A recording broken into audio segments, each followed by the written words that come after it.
Tobermory by Saki.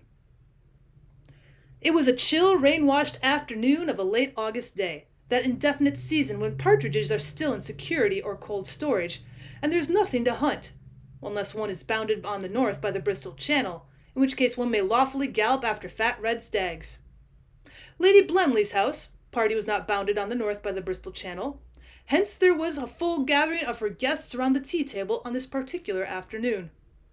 And in spite of the blankness of the season and the triteness of the occasion, there was no trace in the company of that fatigued restlessness which means a dread of the pianola and a subdued hankering for auction bridge. The undisguised, open-mouthed attention of the entire party was fixed on the homely negative personality of Mr. Cornelius Appin. Of all her guests, he was the one who had come to Lady Blemley with the vaguest reputation. Someone had said he was clever, and he got his invitation in the moderate expectation, on the part of his hostess, that some portion of at least his cleverness would be contributed to the general entertainment. Until tea-time that day she had been unable to discover in what direction, if any, his cleverness lay. He was neither a wit nor a croquet champion, a hypnotic force nor a begetter of amateur theatricals. Neither did his exterior suggest the sort of man in whom women are willing to pardon a generous measure of mental deficiency. He had subsided into a mere Mr. Appin, and the Cornelius seemed a piece of transparent baptismal bluff.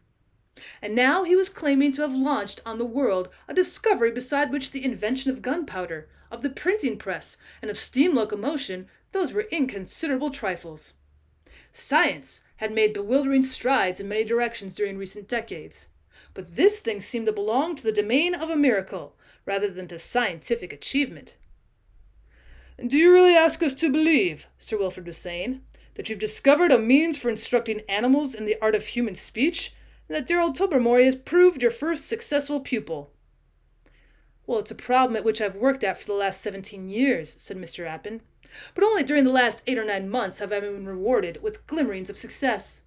Of course, I've experimented with thousands of animals, but latterly only with cats, those wonderful creatures which have assimilated themselves so marvelously with our civilization, while retaining all their highly developed feral instincts. Here and there among cats one comes across an outstanding superior intellect, just as one does among the ruck of human beings. And when I made the acquaintance of Tobermory a week ago, well, I saw at once that I was in contact with a beyond cat of extraordinary intelligence. I'd gone far along the road to success in recent experiments. With Tobermory, as you call him, I have reached the goal." Mr. Appin concluded his remarkable statement in a voice which he strove to divest of a triumphant inflection. No one said rats, though Clovis's lips moved in a monosyllabic contortion which probably invoked those rodents of disbelief. "And do you mean to say," asked Miss Resker after a slight pause, "that you've taught Tobermory to say and understand easy sentences of one syllable?" "My dear Miss Resker," said the wonder-worker patiently, "one teaches little children and savages and backward adults in that piecemeal fashion, when one has once solved the problem of making a beginning with an animal of highly developed intelligence. One has no need for those halting methods. Tobermory can speak our language with perfect correctness." Well, this time Clovis very distinctly said, "Beyond rats." Sir Wilfrid was more polite, but equally skeptical. "Hadn't we better have the cat in and judge for ourselves?" suggested Lady Blemley. Sir Wilfrid went in search of the animal, and the company settled themselves down to a languid expectation of witnessing some more or less adroit drawing-room ventriloquism. In a minute Sir Wilfrid was back in the room, his face white beneath its tan, and his eyes dilated with excitement. "By Gad, it's true!" His agitation was unmistakably genuine, and his hearers started forward in a thrill of awakened interest. Collapsing into an armchair, he continued breathlessly, "I found him dozing in the smoking-room, and called out to him to come for his tea. He blinked at me in his usual way, and I said, 'Come on, Toby, don't keep us waiting.' And by Gad, he drawled out in a most horribly natural voice that he'd come when he dashed well pleased. Well, I nearly jumped out of my skin." Appin had preached to absolutely incredulous hearers. Sir Wilfrid's statement carried instant conviction. A Babel-like chorus of startled exclamation arose, mid which the scientist sat mutely enjoying the first fruit of his stupendous discovery. In the midst of the clamor, Tobermory entered the room and made his way with velvet tread and studied unconcern across the group seated round the tea table. A sudden hush of awkwardness and constraint fell on the company. Somehow there seemed an element of embarrassment in addressing on equal terms a domestic cat of acknowledged mental ability. "Will you have some milk, Tobermory?" asked Lady Blemley in a rather strained voice. "I don't mind if I do," was the response, couched in a tone of even indifference. A shiver of suppressed excitement went through the listeners, and Lady Blemley might be excused for pouring out the saucerful of milk rather unsteadily. "I'm afraid I've spilt a good deal of it," she said apologetically. "Well, after all, it's not my Axminster," was Tobermory's rejoinder. Another silence fell on the group, and then Miss Resker, in her best district visitor manner, asked if the human language had been difficult to learn.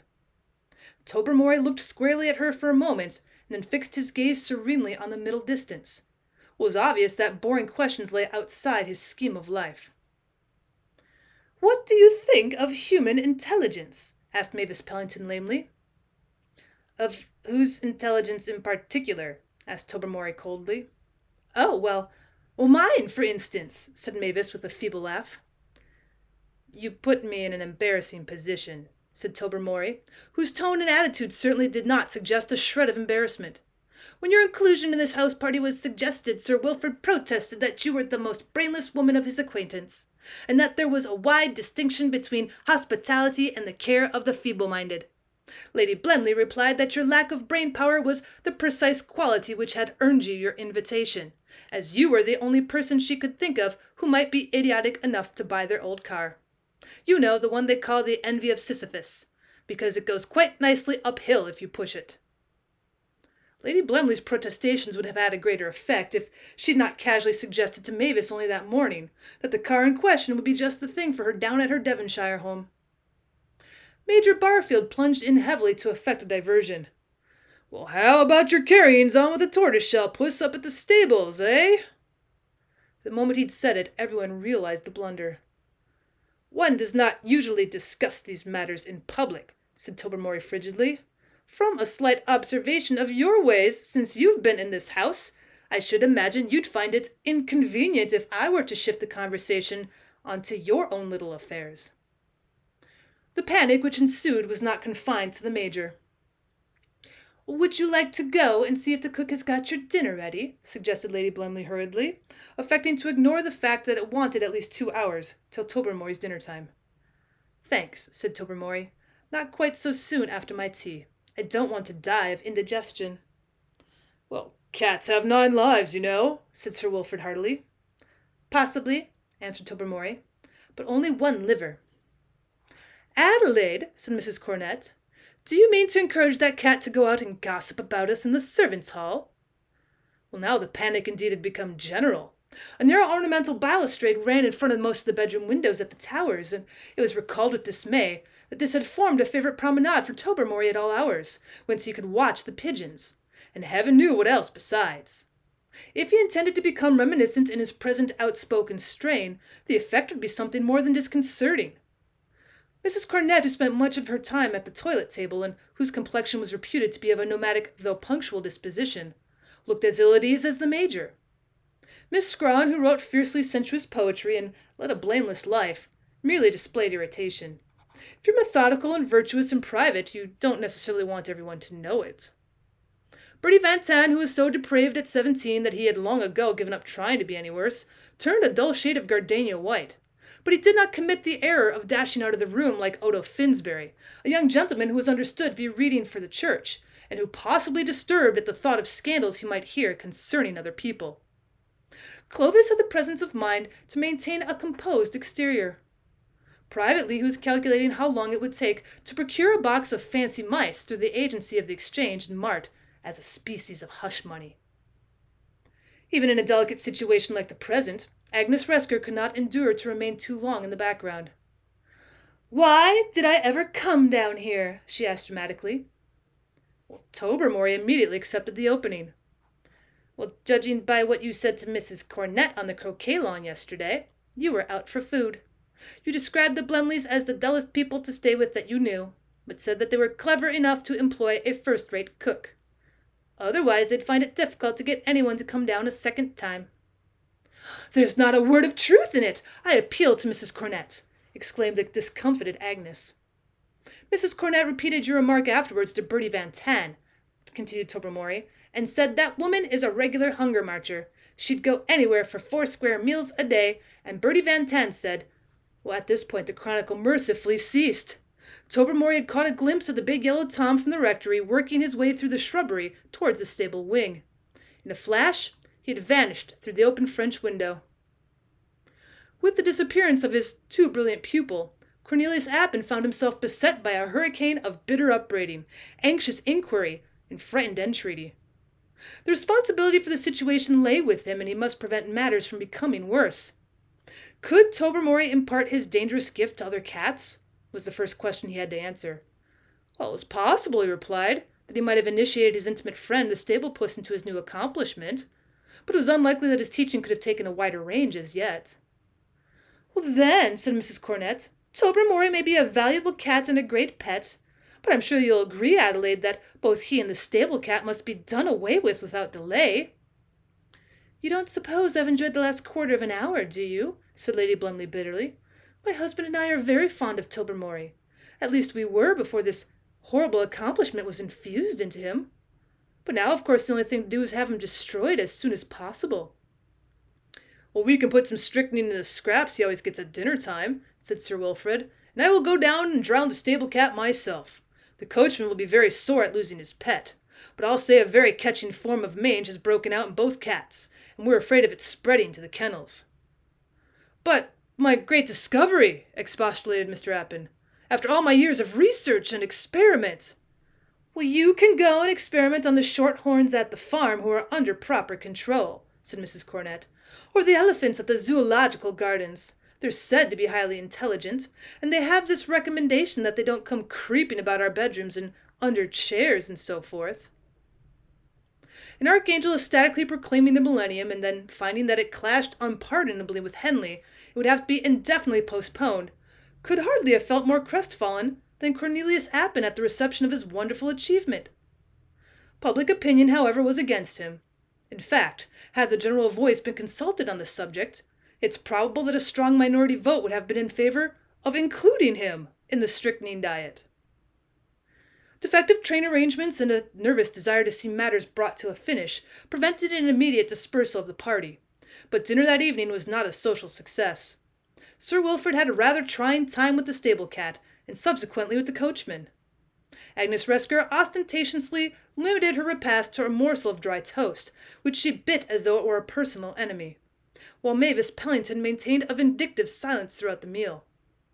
Lady Blemley kept up a flow of what she hoped was conversation, but her attention was fixed on the doorway. A plateful of carefully dosed fish scraps was in readiness on the sideboard, but sweets and savory and dessert went their way, and no Tobermory appeared in either the dining-room or the kitchen. Well, the sepulchral dinner was cheerful compared to the subsequent vigil in the smoking-room. Eating and drinking had at least supplied a distraction and cloak to the prevailing embarrassment. Bridge was out of the question in the general tension of nerves and tempers, and after Odo Finsbury had given a lugubrious rendering of Melisande in the Wood to a frigid audience, music was tacitly avoided.